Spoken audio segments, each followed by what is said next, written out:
I am so young. I don't have experience. I don't have enough money.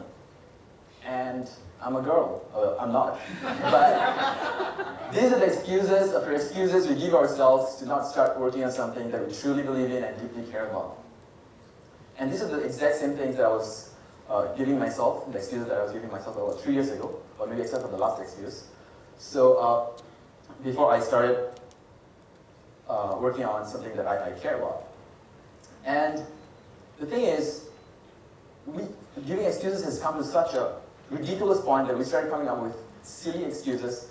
For example, nowadays we listen to a lot of inspiring stories about how people overcame their a lot of challenges when they're young, and then how they become successful eventually. And at least you start to think that maybe we are just too normal. Maybe we don't have a past that is rough enough. And then we start to give these kind of silly excuses. Yeah, maybe I'm just too normal, man. I shouldn't be starting on something. And the reason we give such excuses is because this is a hard journey, right? Because this is such an uncertain path that you have to carve yourself. This is full of danger. This is something that is so uncertain. And that's the reason we keep on giving excuses ourselves to prevent ourselves from working on something that can actually change the world. And my phone is locked. Okay. So, and it comes to such a point that we think that maybe people who are not so normal like us should be the ones doing it. Yeah, maybe somebody else can do it. So that's where we start to give ourselves excuses. And giving excuses is such an easy job, right? And the thing is, sometimes we also give some other things, like for example, maybe my idea that I'm thinking about is too big. And maybe someday when I have enough money, someday when I have all the time in the world, I'm going to start doing and working on things that I love. But guess what? You check your calendar, there's no such thing as someday in your calendar, and it's never going to be there for the rest of your life. And there's never going to be a perfect time for you to start working on something that is going to change the world. So that is the reason. Come on. Okay. So the thing that I got out of this is that we have to think big, because if you don't have the vision, you can't continue, because it is a tough journey. People are right. Entrepreneurship, you start with nothing, you start with no money. It's not a magic that suddenly you're going to have all the money in the world. You are not going to have that. It's going to be a very difficult journey, and you have to persevere through, because only when you see that you're working for something that's bigger than yourself, something that's going to make an impact in this world, that's when you're going to persevere through all the difficulties, and then you're going to continue to work on it and pass on. So the takeaway is that you have to think big, but start small. Because if you don't start small, then you're always going to come up with excuses that I'm going to wait for the perfect time. So the first thing we should do is that we always have these great ideas in our mind, right? We want to do this, we want to do that, to change the world, but we don't follow through. That is the biggest thing, that is the biggest obstacle between us working on something and making a change. So we have to follow through and take actions. And taking actions doesn't mean the next day we come up with something amazing. What it means is that write down every single of your ideas. Every single one of them. That's the first step we're supposed to do. The reason being is that not so much because every single idea is good, but rather because sometimes it's the thought process of these ideas that you can actually translate over to another idea, and it's going to fire up some neuron in your brain, and you're going to think about the thought process, and you can translate it over, and you can come up with creative solutions that you never even thought of before. It's just the connections that you can make. And that's the whole beauty of writing down all your ideas. And before you write down your ideas, when it's in your head, it's very easy to forget, and you're going to come up with an excuse that, I forgot my idea, I'm not going to work on it. So that is another thing that is going to help you to prevent all these things from happening. So, and we start to give excuses, for example, I'm not good enough, I don't have enough money, right? But guess what? This could be our biggest advantage in life. Not having enough money would mean that you can actually come up with a solution that is the cheapest and the most effective possible. Not having enough time means that you're the most efficient way of doing things. When I first started out, I started with nothing. I had like $5 of my pocket money every day, and can you imagine saving from that? And then I didn't have time because I was in a JC, and you know how crazy JC life is, right? So I was in my year one. I ended up my year one when I started my journey with Social Enterprise SDI Academy, and I was writing a book to actually teach the migrant workers English. So I only had 1 month to do it. So, but because of that time pressure, I actually managed to finish my whole entire book in 1 month. So that's what happened. So sometimes disadvantages could be a biggest advantage of our life. And sometimes then you're going to ask me, okay, Cesar, you might have great ideas in your head, and then you can write it down and you can do, etc., etc. But I don't have a single clue of what I'm going to do. So what should I do? So the thing is, And we have this common denominator in every person that just talked just now, and all the great people that are making a difference in the world. That is that we're all working towards the same goal. That is to make the world suck less.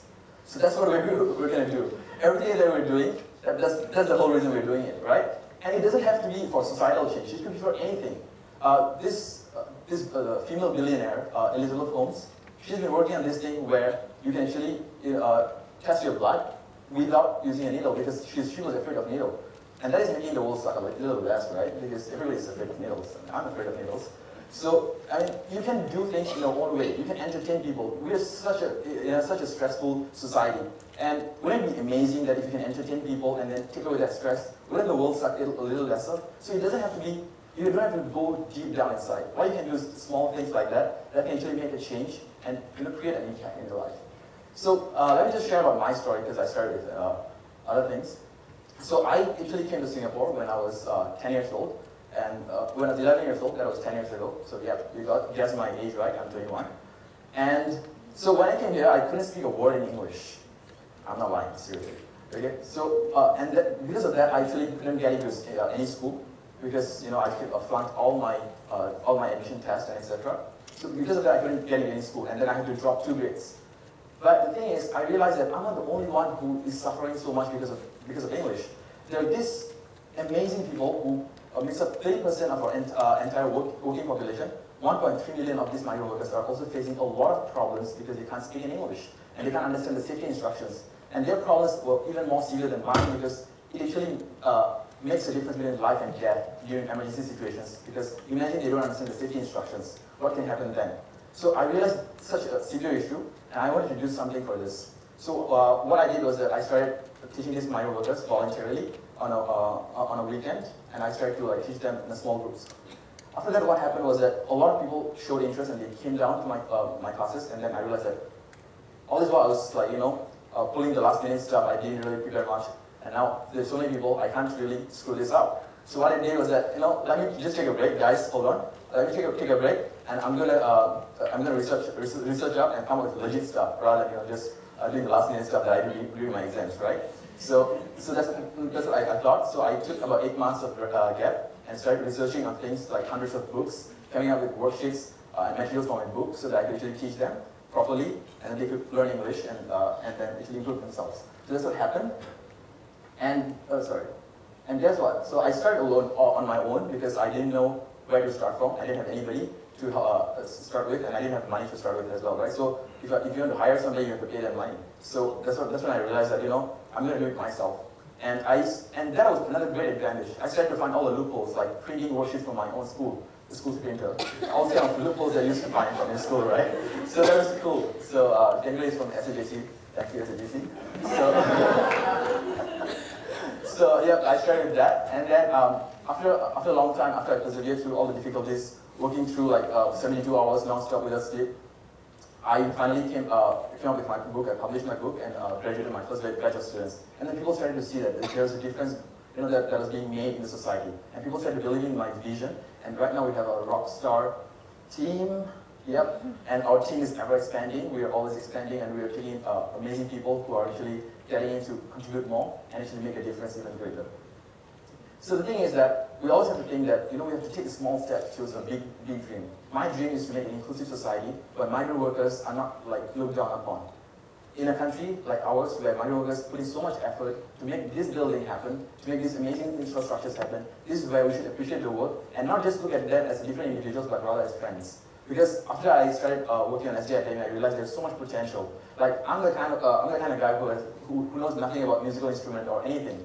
Like for example, I can't even play a recorder. So, but these people, one of my students, he has amazing talent.